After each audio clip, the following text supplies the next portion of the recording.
Καλώς ήρθατε. Χαίρομαι που σας ξαναβλέπω.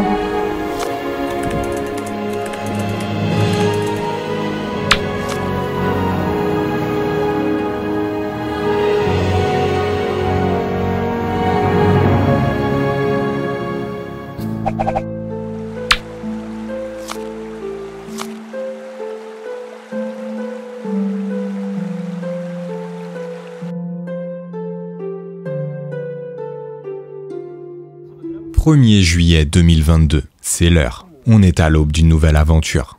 Et cette fois-ci, on part en Grèce. Ça fait un long moment qu'on n'était pas parti dans un grand voyage comme celui-ci. Et je peux te dire que celui en Grèce, je l'attendais tout particulièrement.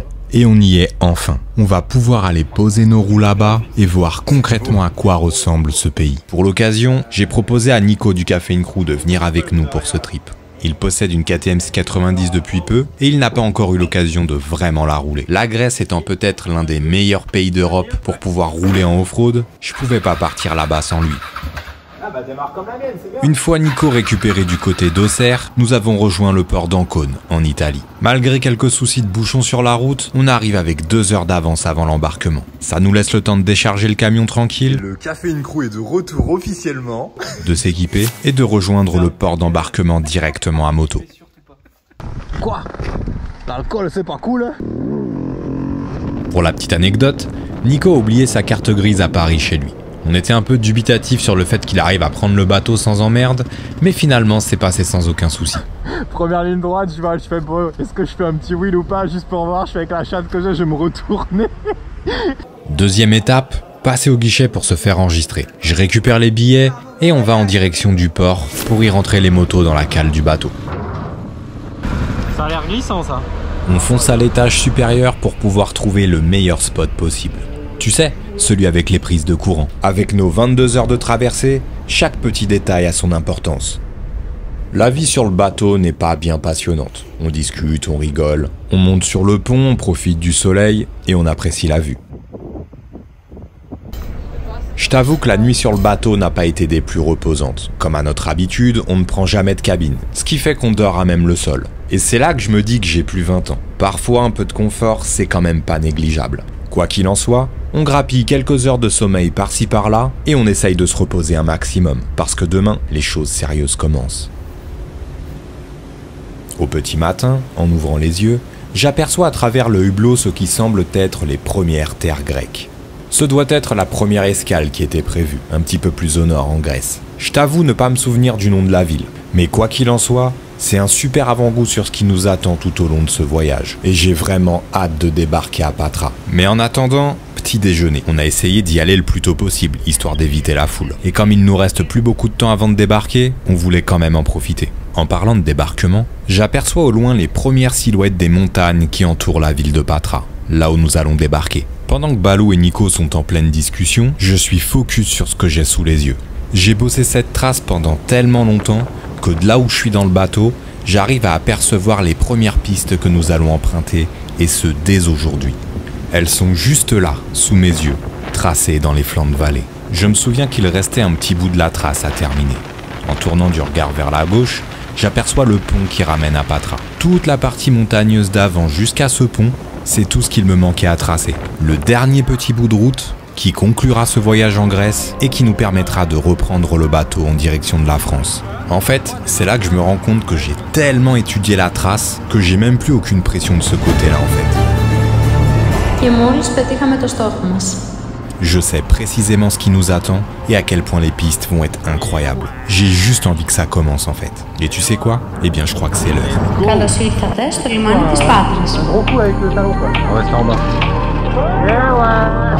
Après un petit tutoriel express sur comment démarrer un 640 au kiff du pied gauche, on se met en route et on s'arrête dans la première station-service. On ravitaille les motos en essence, ou d'ailleurs on paiera le litre d'essence à presque 2,50 €. Mais bon, visiblement, il va falloir que l'on s'y habitue. C'est les tarifs en Grèce en ce moment à cause de tout ce qui se passe dans le monde. On se fait remplir les réservoirs des motos sans prendre le temps de regarder le prix final, on paye en sans contact et on trace direction les premières pistes de ce voyage. Let's go!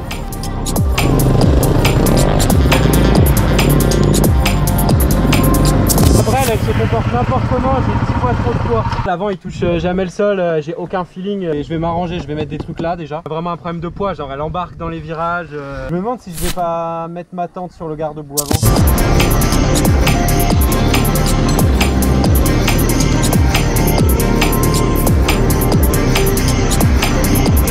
Depuis qu'on a entamé les premières pistes de ce voyage, avec les 690, on est clairement en galère, c'est un truc de ouf. C'est-à-dire qu'à chaque fois qu'on prend une épingle ou que l'on a besoin d'avoir certains appuis sur la moto, elle glisse instantanément. On perd l'avant, on perd l'arrière, on n'a absolument aucun grip. Le truc, c'est que comme on a le réservoir à l'arrière et donc une grosse partie du poids de la moto à l'arrière, en plus des valises qui sont aussi à l'arrière, plus le poids du pilote qui est aussi vers l'arrière dans les montées, ça fait qu'on a l'avant qui flotte énormément. Et au final, on a donc très peu de grip sur les pistes. Il va donc falloir que l'on trouve une solution au niveau des placements des valises sur les motos, mais aussi que l'on se réhabitue à tout ça. Premier arrêt dans les montagnes, sur les hauteurs de Patra, avec un magnifique début de coucher de soleil, une vue panoramique sur toute la ville ainsi que sur la mer Égée. Pour un premier spot paysage, on commence déjà très très fort.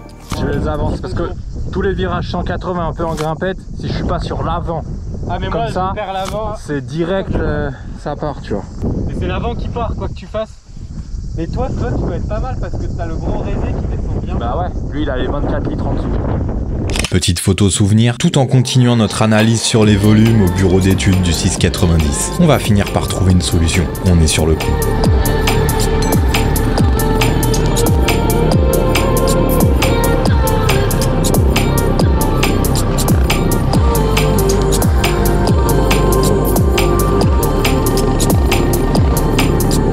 Tu vois ce que je t'expliquais juste auparavant, c'est le comportement typique qu'a la moto. Regarde la moto de Clément, regarde la mienne. C'est comme si c'était elle qui décidait où est-ce qu'elle voulait aller. Après, il y a une variable aussi à prendre en compte, dont j'ai pas encore parlé, c'est bien évidemment le terrain. On est sur un terrain qui est hyper caillouteux et à la fois un peu vaseux entre guillemets par endroits. C'est assez bizarre à expliquer. Deuxième petite pause quelques centaines de mètres après la première, je sors la trousse à outils Enduristan pour remettre mon sabot en place et on en profite également pour boire un peu d'eau. Parce que oui, je l'ai pas encore précisé depuis le début, mais il fait archi chaud en Grèce en ce moment. Et ce peu importe le moment de la journée. En même temps, tu me diras, partir en Grèce en plein été, c'était peut-être pas la meilleure solution.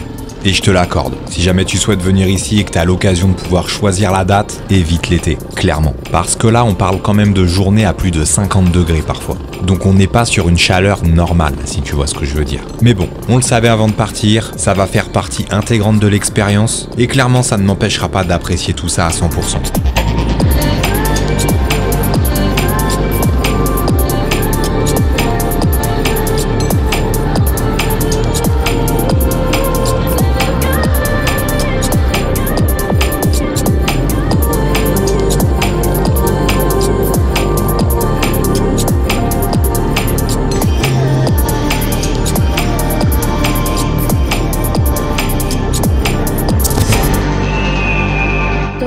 Πάνω από την Πάτρα.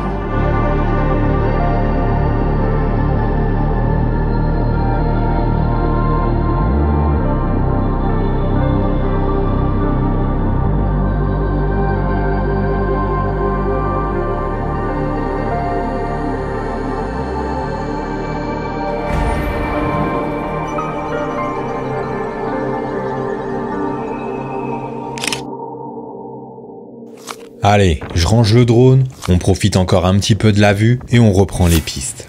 On va essayer de passer par-dessus cette vallée et aller jusqu'au prochain village pour pouvoir trouver un resto pour manger et ensuite trouver un spot pour dormir ce soir.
un peu de ces premières pistes. À peine sorti du bateau et en à peine 20 minutes de route, on se retrouve déjà sur ce terrain incroyable. De grandes pistes larges, caillouteuses certes, mais extrêmement cool à rouler. On a déjà un sacré dénivelé et les premiers panoramas aux alentours de la ville de Patras sont dingues. Le coucher de soleil apporte une touche supplémentaire, qui régale de ouf. On n'est qu'au début de cette aventure, et franchement je suis déjà comme un gamin. Je réagis comme une éponge et j'absorbe toutes les bonnes vibes que la Grèce est en train de m'apporter. Tu sais, ce genre d'excitation où t'as presque envie de déjà être à la fin pour découvrir l'intégralité de l'histoire, alors que rien n'a encore commencé. Bah c'est un peu ça que je ressens.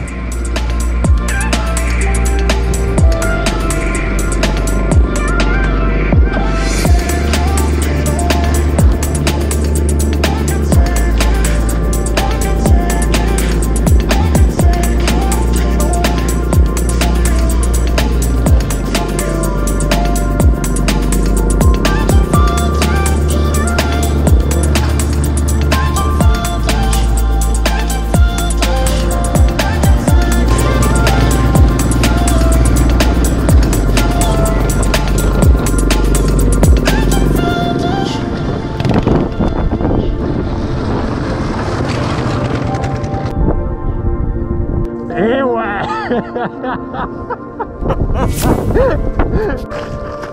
J'ai fait le mariole.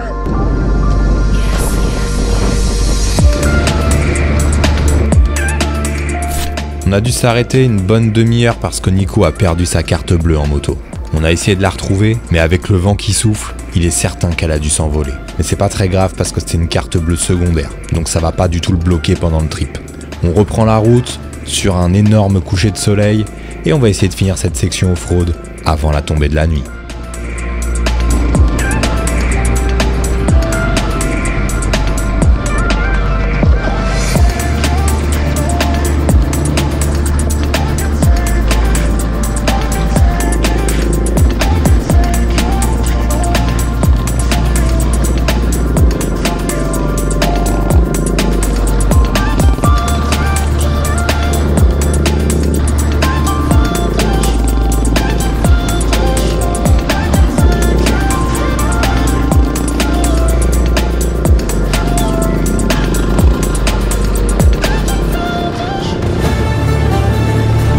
Και μόλις πετύχαμε το στόχο μας.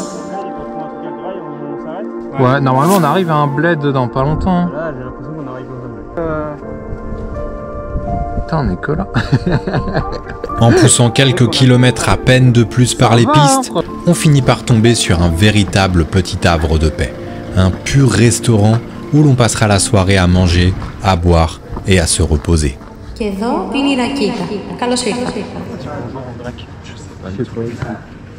C'est vrai qu'on n'a même pas pris le temps d'apprendre les mots basiques de la langue grecque. On va également en profiter durant ce repas pour pouvoir checker sur internet comment est-ce que l'on dit bonjour, merci, au revoir, ce genre de choses. Les basiques quoi.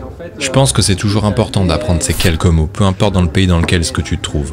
Ne serait-ce que par respect vis-à-vis des gens qui y vivent toute l'année.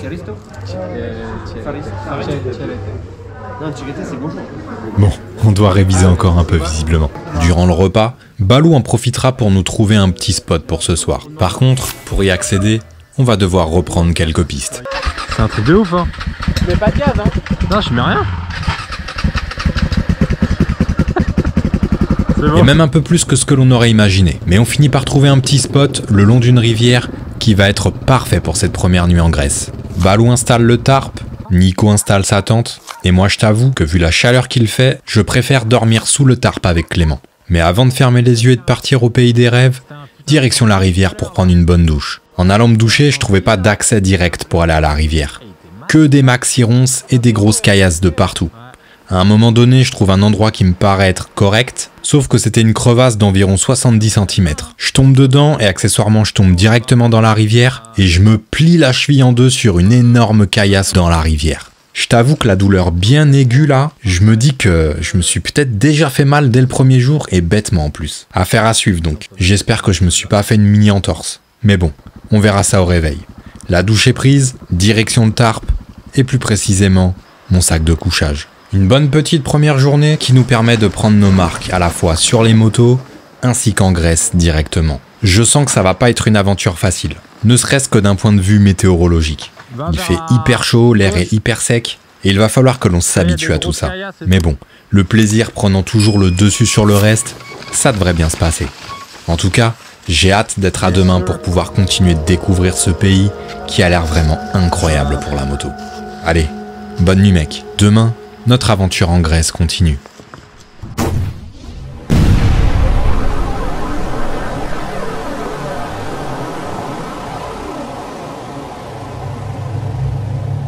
Τα λέμε σύντομα. Le prochain épisode de l'Odyssée de l'Octane n'est pas disponible pour le moment. Merci de revenir plus tard. En attendant, je t'invite à venir nous rejoindre sur Instagram et à passer sur la boutique. Tu pourras y retrouver la nouvelle collection de textiles Black Market, l'intégralité de nos itinéraires de voyage, mais aussi tout un tas d'autres accessoires. Pour te procurer ce dont tu as besoin, une seule adresse: store.blackmarket.fr.